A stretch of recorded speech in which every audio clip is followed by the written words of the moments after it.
네, 안녕하십니까. 김종혁 강사입니다. 이번 시간에는 비즈니스 협상에 대해서 함께 같이 알아보도록 하겠습니다. 그 첫 번째 시간으로 협상의 기본 첫 번째 시간을 같이 한번 진행해 보도록 하겠습니다. 자, 여러분들은 협상과 설득의 차이점이 뭔지 들어보셨나요? 설득은 화자가 말하는 사람이 듣는 사람의 행동과 태도를 변화시키려는 일방향 커뮤니케이션으로 보시면 됩니다.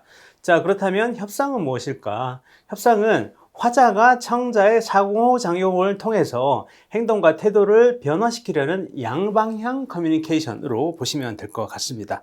자, 그렇다면 협상을 준비를 할 때 우리가 먼저 알아야 될 것들은 어떤 것들이 있을지 같이 한번 보도록 하겠습니다. 첫 번째, 누가 협상을 하느냐가 굉장히 중요합니다. 우리 측과 상대방이 개인으로 하는지 아니면 팀으로 하는지, 그리고 두 번째는 어디에서 협상을 하는지가 굉장히 중요합니다. 우리 안방에서 하는지 아니면 상대방 적진에서 하는지 아니면 중간에 제3의 장소에서 하는지 중요하겠죠. 그리고 세 번째는 언제 협상을 하는지도 굉장히 중요합니다. 타이밍상에서. 자, 그리고 네 번째는 무엇을 협상을 하는지, 그리고 회의 전, 협상 전에 사전 회의가 있는지에 대한 부분도 굉장히 중요합니다. 자, 그리고 다섯 번째는 어떤 형태의 접촉인지도 중요합니다. 대면인지 아니면 화상인지 서면인지 중요하겠죠. 자, 그리고 마지막은 어떻게 협상을 할 것인지, 회의 일정, 회의 순서 같은 부분들도 중요하다고 볼 수가 있겠습니다. 자, 이렇게 협상 준비할 때 알아야 할 것들에 대해서 한번 봤고요. 자, 그렇다면 여러분들께서 보시기에 협상가의 자질 중에 중요한 건 어떤 것들이 있을까요? 협상가의 자질. 제가 생각할 때 중요한 건 듣는 기술이 굉장히 중요하다고 봅니다. 실제 사례에 따르면 국제 협상에서 말을 많이 할수록 자신의 정보를 상대방에게 노출시키거나 불리한 상황임을 드러내는 경우가 많습니다.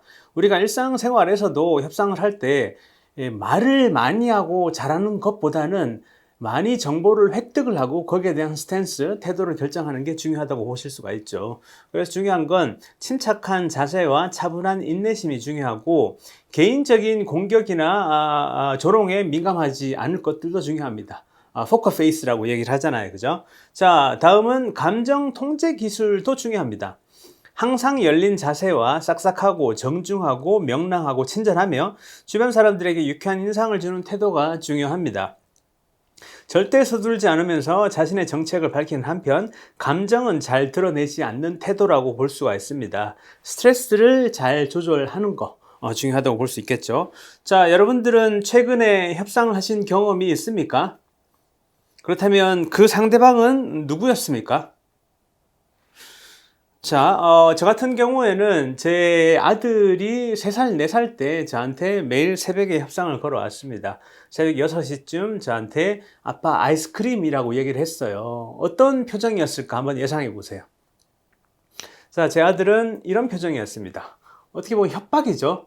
나한테 아이스크림을 주지 않으면 울겠다라는 협상입니다. 그래서 제가 안 된다고 얘기를 했을 때 제가 재밌게 봤던 건 제 손을 잡고 안방에서 나왔습니다. 그런 행동을 왜 했을까? 안방에는 자신의 협상에 방해가 되는 방해 요소가 있겠죠. 누구라고 보세요? 엄마였습니다. 자, 그런 다음 거실에 나와서 저한테 또 재차 협상을 시도를 했었어요. 그러면 어떤 표정이었을까? 웃으면서 애교를 부렸을까요? 아닙니다. 지금 바로 아이스크림을 주지 않으면 난 바로 울겠다라는 위협이죠. 그래서 제가 안 된다라고 얘기를 했을 때 실제로 제 아들은 제 귀에 대고 울었습니다. 그래서 저는 아이스크림을 줄 수밖에 없었어요. 주니까 굉장히 행복해 하더라고요. 자, 그렇다면 이 협상의 책임은 누가 졌을까? 모든 베네핏, 이익은 제 아들이 가지고 가고 책임은 제가 다 졌습니다. 이 아들이 이제 초등학교 4학년이 됐어요. 제 아들은 언제나 협상을 겁니다. 엄마하고 아빠에게 협상을 걸어요. 모든 거에 조건이 걸려 있습니다. 조건. 어떤 조건이었을까요? 숙제해야지라고 얘기를 하면 만약에 내가 숙제를 하면 게임을 5분 더 할 수 있나요? 그리고 또 학원 갔다 와야지 이야기하면 학원 갔다 와가지고 스마트폰을 한 10분 정도 더 할 수 있나요? 이렇게 조건을 많이 겁니다. 그리고 어제 제가 엄마와 아들을 봤을 때 제가 굉장히 재밌게 봤던 건 뭐냐면 집안일에 바쁜 엄마, 그리고 TV 5분만 보면 안 돼요 하는 아들인데, 제 아들의 태도와 말의 속도에서 제가 재밌게 봤던 게 뭐냐면, 지금 제 아내는 2살, 3살 되는 막내 때문에 굉장히 바쁩니다. 정신이 없고. 그럼 지나가면서 물어보는 거야. 엄마, TV 5분만 보면 안 돼요? 이렇게 얼버무리면서 지나갑니다. 그러면 아내 같은 경우에는 그래 봐 라고 얘기를 하는데, 실제로 보고 있으면 왜 TV 보고 있어? 라고 얘기했을 때 증거를 댑니다. 조금 전에 5분 전에 엄마가 나한테 TV 보라고 했지 않아요? 라고 에비던스, 증거를 대죠. 자, 그리고 협상에 굉장히 기본적인 스킬이 하나 있습니다. Foot in the door라는 스킬이 있어요. Foot in the door라는 뜻은, 예전에 방판 영업사원이 띵동 띵동 해서 문이 열리면 발을 이렇게 집어넣는 그런 걸 이제 Foot in the door라고 합니다. Foot in the door는 문전 걸치기 전략 또는 단계적인 요청법이라고 볼 수가 있고요. 부담 없는 작은 것부터 시작하라는 뜻입니다. 자, 다음은 어프로치 단계에서 유용한 전략입니다. 서서히 조금씩 들어가게 만들어내는 전략이라고 보시면 되고요. 다음 많이 쓰는 방법은 The Door in the Face라는 기본적인 전략이 하나 있습니다. 자, 이건 제가 직접 그림을 그려봤어요. The Door in the Face가 무엇일까? 만약에 여러분들이 직장인이나 아니면 출퇴근할 때 문을 열고 가는데 뒤에 어떤 사람이 커피를 들고 오는 걸 모르고 문을 닫았다. 그럼 이렇게 되겠죠. Door in the face가 되겠죠. 그리고 커피를 다 흘렸어요. 그러면 여러분들은 어떤 기분이 들까요? 잘 됐네 라고 생각하는 사람 별로 없을 겁니다. 미안한 감정이 들 겁니다. 이런 부분들이 the door in the face인데, 자, 제가 예를 한번 들어보겠습니다. 실제로 강의할 때도 많이 쓰는 방식인데, 조금 썸을 타고 있는 남녀가 있다고 볼게요. 썸을 타고 있는 남녀가 있고, 그 남자분이 여성분에게 이번 주말 뭐 하세요? 라고 물어봤을 때, 실제로 주말에 큰일이 없다, 중요한 일이 없으면 여성분들은 아직 특별한 건 없어요 라고 얘기를 하겠죠. 그러면 그때 여러분들은 커피 한잔 하면서 같이 시간을 보내고 싶습니다. 그러면 여러분들은 어떻게 말씀하시겠어요? 커피 한잔 하실래요? 라고 하실 건가요? 아니면 바다 보러 가실 건가요? 라고 물어보실 건가요? 자, 이렇게 제가 여쭤보면 반반으로 나눠집니다. 커피 한잔 하실래요? 라고 물어보겠다. 아니면 바다를 보러 가실래요? 라고 물어보겠다. 반반으로 나눠지는데, 실제로 The Door in the Face 같은 경우에는 제가 예를 들어 볼게요. 바다 보러 가실래요? 라고 물어봤을 때 여러분들은, 만약에 여러분들이 여성분이고 상대방이 남성분인데 실제로 바다를 같이 보러 가기엔 부담스럽다 그러면 거절을 하시겠죠. 바다요? 좀 그런데. 자, 이렇게 거절을 했다면 이 여성분은 이 남성분에게 어떤 감정이 느껴질까요? 미안할 겁니다. 조금 미안할 거예요. 그때 다시 반문해 보는 전략이 이겁니다. 그렇죠. 그러면 간단하게 커피 한잔 하실 건가요? 라고 물어보면 어떨까요? 처음에 바로 커피 한잔 하실 건가요? 라고 물어봤을 때보다 훨씬 더 유리한 입장이라는 거죠. 그때 많이 쓰는 게 이런 미안한 감정을 만들어내는 방식입니다. 미안한 감정이겠죠. 자, 그리고 제 둘째 같은 경우에도 이런 The Door in the Face 전략을 굉장히 많이 씁니다. 본능적으로 많이 쓰는 거고, 뭔가 TV 보고 싶다, TV 틀어줘, 아니면 과자 깎아줘, 아니면 주스 줘라고 할 때 표정이 어떤 표정일까요? 네, 이런 표정입니다. 울먹울먹 하는 표정, 아니면 실제로 울어요. 그래서 굉장히 미안한 감정을 유도를 해서 자기가 본능적으로 원하는 걸 가지려는 그런 전략을 많이 씁니다. 애기들도 많이 쓰는 거죠. 자, 다음은 앵커링이라는 전략이 있습니다. 앵커링의 앵커는 닷입니다. 닷을 던지면 배가 그 위치에서 벗어나지를 못합니다. 그래서 예를 들어 볼게요. 신차를 판매하는 자동차 영업 사원이다. 그러면 우리는 선택을 해야 됩니다.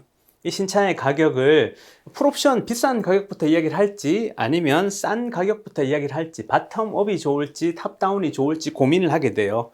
그러면 한번 볼게요. 옵션이 하나도 없는 깡통 같은 경우에 2,500만 원인데 여기다가 내비게이션이나 프리미엄 사운드나 자동 시트나 오토 드라이브, HUD 같은 거 넣어주면 조금씩 가격이 올라갑니다. 자, 이렇게 이야기를 해주는 방식이 있고요. 이건 실제로 제가 자동차 영업사원들한테 확인을 해본 전략이에요. 다음 탑다운 같은 경우에는 먼저 풀옵션을 이야기를 해주고 하나씩 빼주면은 이렇게 가격이 떨어진다라는 걸 이야기를 해줍니다. 자, 이렇게 이야기를 했을 때 가장 싼 가격부터 이야기했을 때 하고요, 가장 비싼 가격부터 이야기했을 때 결정은 어떻게 달라질까? 결정은 이렇게 달라집니다. 2,500만 원부터 얘기를 했을 때는 2,650만 원에 결정될 확률이 높아지고 3,000만 원 얘기했을 때는 2,850만 원으로 결정될 확률이 높아진다는 거죠. 앵커링.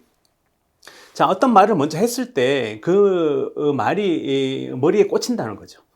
가장 쉬운 예로 여러분들께 절대로 코끼리는 기억하지 마세요 라고 얘기를 하면 코끼리가 기억이 안 나시나요?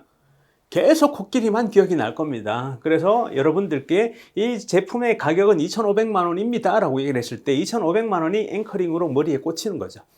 그래서 점점 가격이 올라갈수록 굳이 저 풀옵션까지 갈 필요가 있을까 해서 이게 가까워지는 그런 심리를 앵커링이라고 얘기를 하고요. 탑다운에선 처음부터 이 제품의 가격은 3천만 원이었어요. 그리고 여기서 조금씩 내려갔을 때 이게 또 어떤 심리가 있냐면 기왕에 신차를 살 바에 풀옵션이 좋지 않을까. 그래서 이제 완전 낮은 깡통 가까이 가는 것보다 풀옵션에 가까운 가격으로 이어질 확률이 높다는 거죠. 그래서 이게 앵커고요. 이 높은 가격이 앵커입니다. 자, 다음 우리가 협상에서 많이 쓰는 방식이 뭐가 있냐면 예를 들어 120만 원 정도가 이제 더 비싸다라고 쳤을 때 그 120만 원이라는 가격은 굉장히 비싸게 느껴져요. 그럼 이걸 싸게 만들 수 있는 방법은 뭐가 있을까요? 12개월 할부로 했을 때는 얼마인가? 10만 원이잖아요. 120만 원보다 훨씬 부담이 줄어듭니다. 그럼 이 10만 원이라는 걸 한 달 30일로 나눠주면 얼마쯤 될까? 그러면 한 3천 원 정도 되겠죠? 그러면 하루에 3천 원과 비슷한 가격대의 제품을 이야기를 하면 되겠죠. 담배 안 피시면 되는 거 아닌 건가요? 그리고 또 뭐 군것질 안 하고 커피 한 잔 안 하시면 되죠? 라고 얘기를 하는 방식을 PAD라고 합니다. Pennies a day. 이참에 금연을 하시거나 담배를 좀 줄이신다고 생각하면 좋지 않으세요? 이렇게 얘기를 할 수도 있죠. 그래서 사람들이 훨씬 더 쉽게 접근할 수 있게 만드는 방식입니다. 자, 다음 협상에서 많이 쓰는 심리는 FOMO가 있습니다. Fear of Missing Out. FOMO는 뭔가 이 시기를 놓치면 굉장히 큰 걸 잃어버린다는 그런 심리를 주는 거죠. 매진 임박, 오늘만 이 가격, 딱 3개 남았어요. 그렇게 많이 쓰는 방식이고, 예를 들면 매년 유방암 검사를 하세요. 암을 조기에 발견해서 할 수 있습니다 보다는 만약 당신이 유방암 검사를 하지 않는다면 몸속에 자라나고 있는 암을 발견하지 못할 수도 있습니다. 위험하다는 뜻이겠죠. 자, 이렇게 FOMO도 많이 쓰고요. 그 다음 또 이제 이건 앵커링하고 좀 비슷한데 aim high 전략은 여러분들이 비싸게 팔고 싶으면 그 가격보다 더 비싼 가격을 이야기를 해야 된다는 거죠. 여러분들이 싸게 사고 싶으면 그 원하는 가격보다 더 싸게 이야기를 해야 된다는 겁니다. 10,000원에 사고 싶으면 7,000원에 주시면 안 돼요? 라고 물어보는 거고, 중고나라나 당근에서요. 그리고 10,000원에 팔고 싶으면 이 가격은 15,000원입니다. 얘기를 해야 되는 거고, 합의를 해야 됐을 때 여러분들이 합의금을 받는 입장이라면 100만 원 받고 싶을 때 200만 원이라고 이야기를 해야 되고, 여러분들이 합의금을 좀 더 낮추고 싶다, 50만 원 정도로. 그러면 20만 원에 하면 안 돼요? 라고 얘기를 하는 걸. 더 싸게 사고 싶을 때, 그리고 더 비싸게 팔고 싶을 때, 이런 심리를 많이 씁니다. 그래서 미국의 뭐 대학교에서 공인중개사와 학생이 같이 팀을 이루어서 똑같은 부동산의 제시가를 이렇게 다르게 했어요. 자, 다르게 했을 때 싸게 제시를 했을 때는 결과치 협상의 결과가 더 낮아진다는 거죠. 비쌀 때 더 비싸진다는 거고. 자, 이렇게 이번 시간에는 비즈니스 협상 전략 A to G의 가장 기본인 첫 번째 시간으로 협상의 기본 1을 같이 한번 해봤습니다. 잘 들어주셔서 감사합니다. 김종혁 강사였습니다. 고맙습니다.